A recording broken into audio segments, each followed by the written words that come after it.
손흥민은 76분까지 뛰다 교체되었습니다. 카메라는 그라운드를 떠나는 손흥민의 굳은 표정을 클로즈업했습니다. 그 눈빛이 모든 것을 말해줬습니다.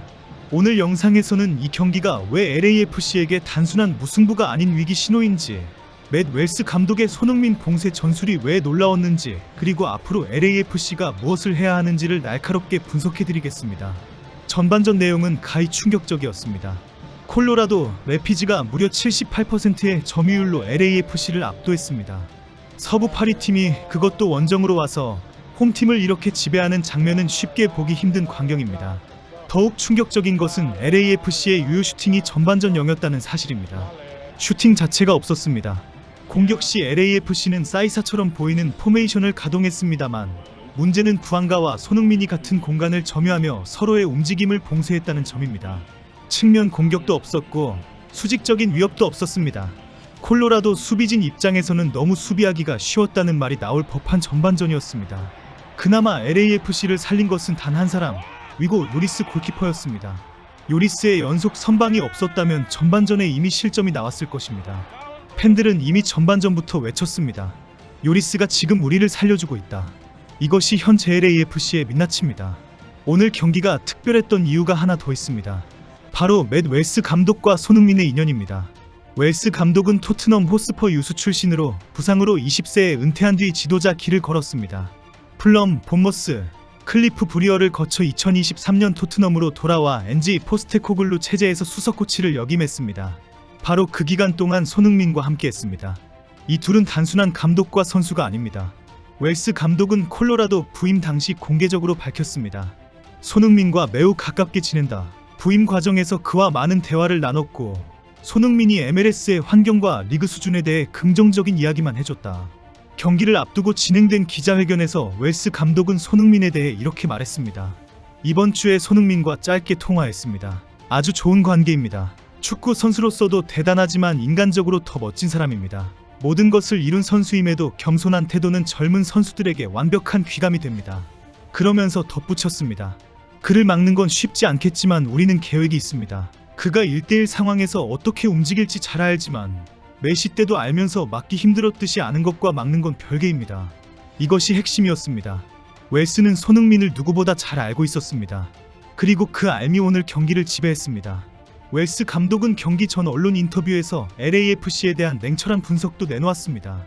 지난 산호세전 4대1 패배를 저는 가짜 스코어라고 부릅니다. LAFC는 여전히 강팀이고 특히 역습 상황에서 매우 위협적입니다. 마르티네스, 부안가, 그리고 소니 같은 선수들은 공간이 나면 아주 치명적입니다. 소니가 그런 상황에서 얼마나 위협적인지 저는 아주 잘 압니다. 이 발언은 경기 내내 미국 현지 중계에서 반복적으로 언급되었습니다. 손흥민의 위험성을 가장 잘 아는 사람이 오늘 그 손흥민을 봉쇄하는 역할을 맡았던 것입니다.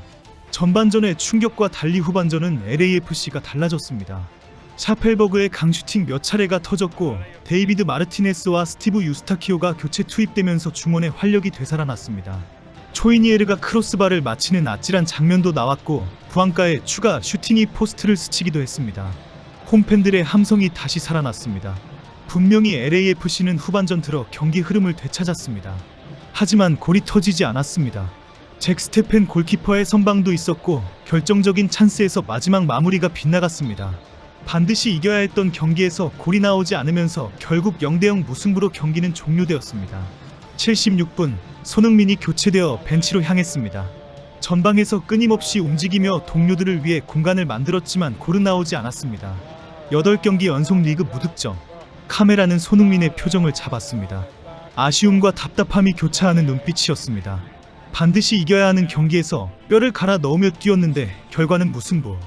이 표정이 지금 LAFC의 상황을 그대로 대변합니다. 미국 현지 매체들은 이구동성으로 분석했습니다. 웰스의 손흥민 봉쇄 전술이 성공했다고. 그 이유는 3가지입니다.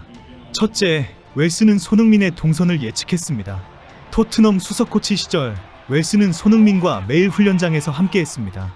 손흥민이 1대1 상황에서 어떤 방향으로 드리블을 전개하는지, 어느 위치에서 키패스를 구사하는지, 어떤 공간을 선호하는지를 누구보다 잘 알고 있었습니다. 둘째, 함자트 오제디란을 손흥민의 그림자로 활용했습니다.